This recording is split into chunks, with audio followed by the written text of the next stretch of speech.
दोस्तों उड़ीसा के बालासोर डिस्ट्रिक्ट में 11,442 लोगों को उनके घरों से निकाला गया उनके मवेशियों के साथ और उन्हें टेम्पररली शेल्टर में शिफ्ट किया गया है। यह कोई नेचुरल डिजास्टर नहीं था, कोई फ्लड नहीं थी और कोई साइक्लोन भी नहीं था।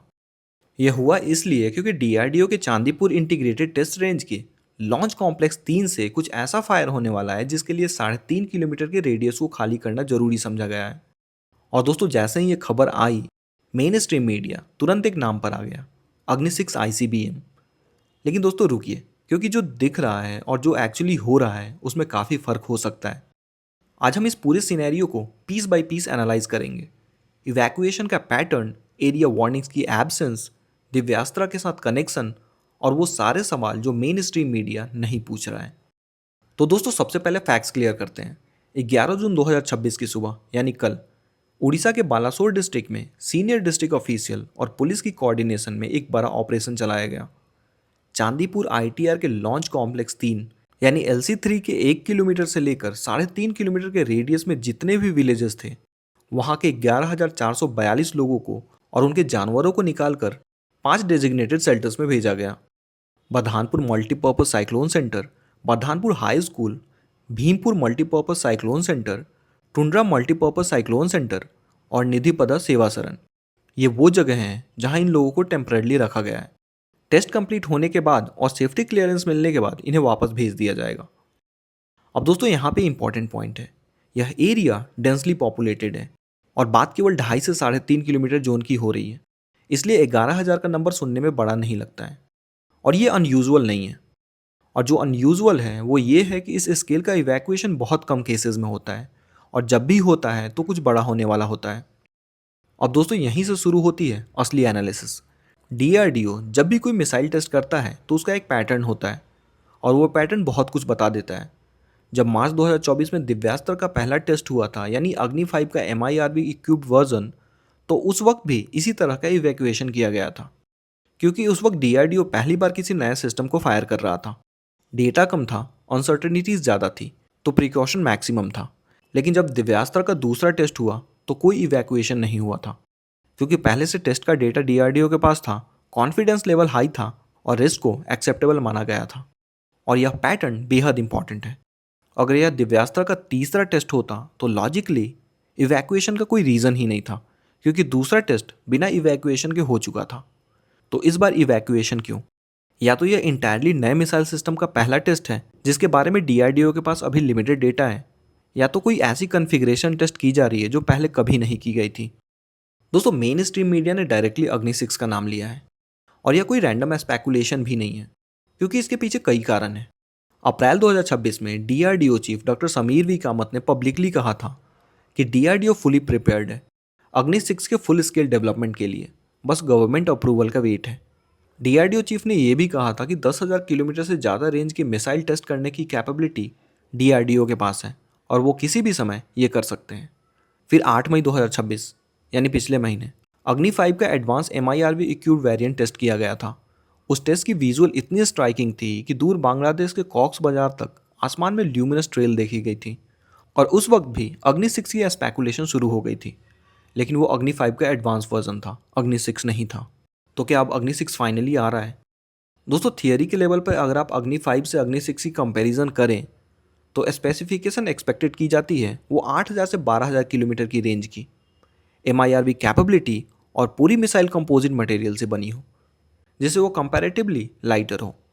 दिव्यास्त्र यानी अग्नि 5 का MIRV इन बॉक्सेस में काफ़ी हद तक फिट बैठता है।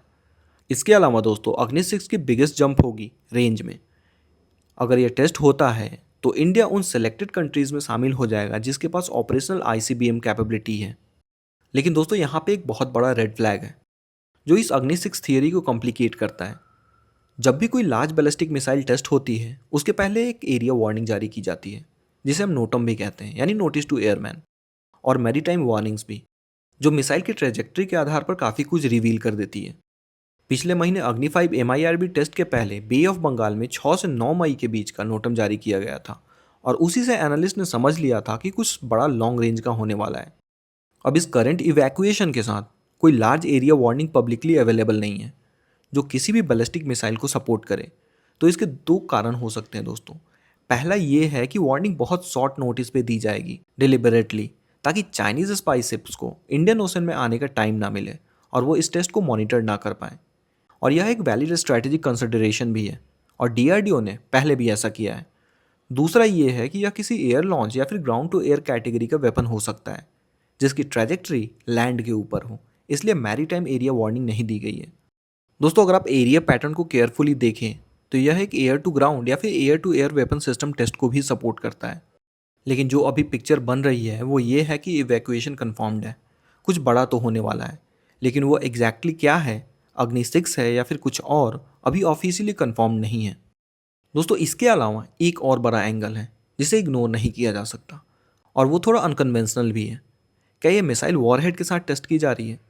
क्योंकि नॉर्मली इंडिया में वॉरहेड्स और मिसाइल सिस्टम को अलग अलग टेस्ट किया जाता है।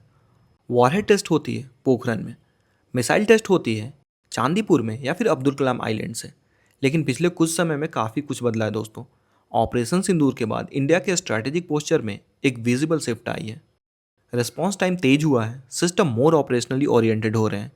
अगर किसी इंटीग्रेटेड कॉन्फ़िगरेशन का यानी मिसाइल और वॉरहेड के साथ में कोई टेस्ट हो रहा है तो प्रिकॉशन का लेवल जो हायर है वो समझ में आता है। हालांकि यह स्पेकुलेशन है और नॉर्मली ऐसा नहीं होता है इंडिया में। लेकिन पॉइंट ये है कि इस इवैक्यूएशन का स्केल और पैटर्न कुछ ऐसा है जो ऑर्डिनरी नहीं है और जो कुछ आने वाले दिनों में क्लियर हो जाएगा। और इन सबको सही से समझने के लिए हमें 2026 का मिसाइल टाइमलाइन देखना होगा। 8 मई 2026 यानी पिछले महीने ही अग्नि 5 एडवांस MIRV वेरिएंट का सक्सेसफुल टेस्ट हुआ था ऑपरेशन सिंदूर के फर्स्ट एनिवर्सरी पे। 22 तारीख को यानी पिछले महीने ही अग्नि 1 का successful user trial strategic forces command के अंडर चांदीपुर ITR से ही हुआ था।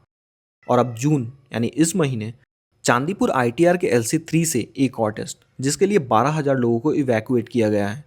इंडिया इस साल मिसाइल टेस्टिंग की जो कैडेंस मेंटेन कर रहा है दोस्तों, वो क्लियरली बता रहा है कि यह केवल रूटीन टेस्ट नहीं है, यह इंडिया के स्ट्रैटेजिक डिटरेंस को एक नए लेवल पर ले जाने की प्रोसेस है। अब दोस्तों, यह चाहे अग्नि 6 निकले या फिर कोई दूसरा एडवांस सिस्टम, सिग्नल ये है कि इंडिया का मिसाइल प्रोग्राम अब एक्सेलरेटिंग है। तो समरी ये है कि 11,000 लोग इवैक्यूएट हो गए हैं, ये बात कन्फर्म्ड है। चांदीपुर ITR के LC3 से एक मेजर टेस्ट आने वाला है, ये बात भी कन्फर्म्ड है।